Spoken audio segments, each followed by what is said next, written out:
Hey guys, welcome back to CrossFit Milford. We're your hosts, Coach Jason and Coach Jeff. We're coming back to you with a little more information leading up to the regionals, and that's going to be our discussion here today is volume of your training leading up to regionals. So as always, I'm going to ask Jay a question. I'm going to let him give us some information, and then we'll go back and forth for a little bit and then ask you to send us your questions, right? So that's the topic of discussion today is volume leading up to regionals. As regionals is 1 month away, we're wondering what the difference in the volume is going to be. Should the volume mimic the competition weekend? Is it only going to be your weekend training that we mimic the competition weekend?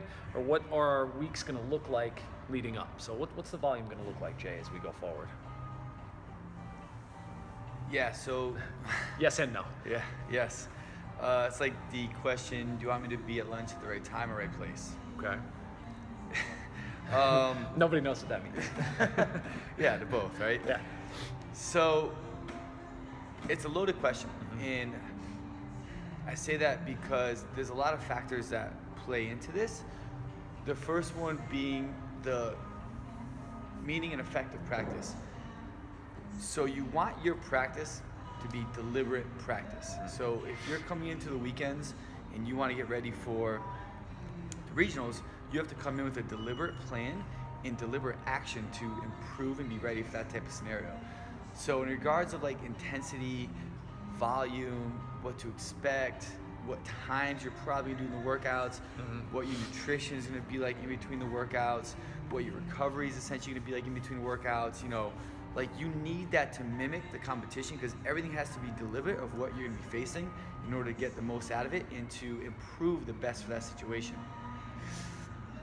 The movements, the workouts, the format of the workouts, the muscular recruitment, the endurance, like all those factors, it's a guessing game. You know, you can mimic and redo some of the previous regional workouts, but that might be completely different than what they're going to do this year. So I think the best thing you can do for many teams and or athletes for the weekends is to put them in situations that deliberately mimic what they're going to be experiencing. Now, where the tricky part comes into a coach is making sure that you monitor the volume, the intensity, and the central nervous system demand.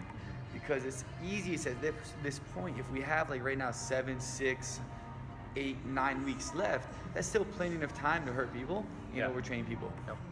So if you're crushing people during the week because you're trying to overwork stimuluses and overwork kind of things that you might feel lacking, and then you come into the weekend, you're doing pure regional style weekends, for the first like 3 to 4 or 5 weeks, it might go okay, but then you might start feeling like your athletes are getting crushed, and feeling like kind of their performance is going down, their energy levels are going down because it is starting to kind of overreach too soon.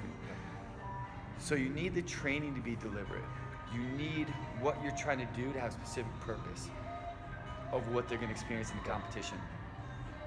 But you have to make sure that you're having direct control and monitoring of their recovery, their nervous system fatigue, and their muscular fatigue. Yeah.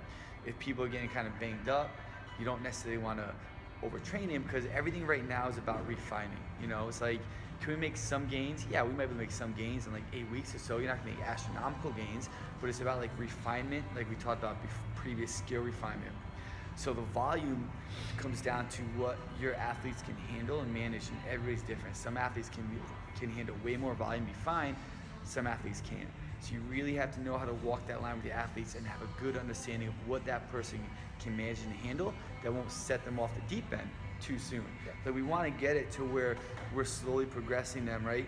And you know, like 2 weeks out, they're kind of like at that tipping point, and then we start pulling back. Right. That way they don't go over the tipping point, but now we've got them to kind of like that highest possible point we can get them to allow for that biggest response come competition. Yep. So that's kind of like the main focus and drive right now. Okay, so for your athletes, let's kind of talk specifics here. For your athletes that are qualified for regionals and for your teams that are qualified for regionals, are you treating each week as, let's say, a cycle or a phase, or are we looking at right now regionals comes up in like a month, and so we're going to do X, Y, and Z throughout the month, or is it like I'm getting to this weekend, and this weekend might be the high stress day, this might be the high stress day of work, so I have to kind of tailor the week to build for the weekend? Is it going to be on a macro level like that, or are we just kind of using regionals as the big picture and thinking about the volume in between? Like, you know, how do you prep your individuals and your teams? Like I said, is it on a weekly schedule, or we have a month left? What's the phase? So volume-wise. Yeah. So everything is the big picture is regionals, right? The big picture is that competition. So then I almost go and so the microcycle is a week. And generally speaking, at this point, I'll manage it where it's almost like on a daily or like kind of like a 2-day microcycle. Okay. So they get like 2 days during a week, and I'm even like each one of those days, I'm trying to contact them and figure out like, all right, well, how you guys feeling? What do we need to adjust in this day? So it's like this smaller scale cycle that's still being adjusted almost on a day-to-day basis based off some different factors. Sure. With the idea that I know what they're doing over the weekend. So then we have the weekend coming up and I have an idea of that. And I'll still make adjustments on the weekend. Like even though something's set in stone, I'll still make adjustments if I need to that day or even a couple of days before after speaking with a few other coaches and staff. Because I want to see what different people see if I'm missing something. And then at the same point, like there's a time and a place to push and a time and place to chill out, right? And it's still knowing that, all right, well, you know, they probably didn't sleep that well last night, and then we had this really big, intense day, and it affected people a little bit more than I initially thought. So if I keep pushing them, I'm gonna crush them, right? So I might back off a little bit now, because right now I'm not trying to overwork them. I'm trying to get them better, get them ready for what they're gonna experience, make a few kind of tweaks here and there, but make sure they're gonna be as healthy and as strong as I can possibly get them for the regionals, right? So yeah, so your answer is, the answer to the question is we have the large scale, the regionals, and then the program is based off like almost like 2 mini microcycles of the week, and then a couple days in between there as well. And that's what I was going to say next. Is we're basically building mini week-long cycles with microcycles in between there. So obviously, even though we're a month away, and that's kind of the broad program, there's still some kind of daily assessment of what the volume is going to look like based off of response and stimulus and residual effects and things like that. Right. Good. I mean, anything else on that thought? No, I think that's it. I think that's a good question. And, well, I mean, I just want people who are watching this to kind of understand where they're going as they go to regionals and what the purpose is and what the volume is going to look like as they're doing that. So, yeah. Cool.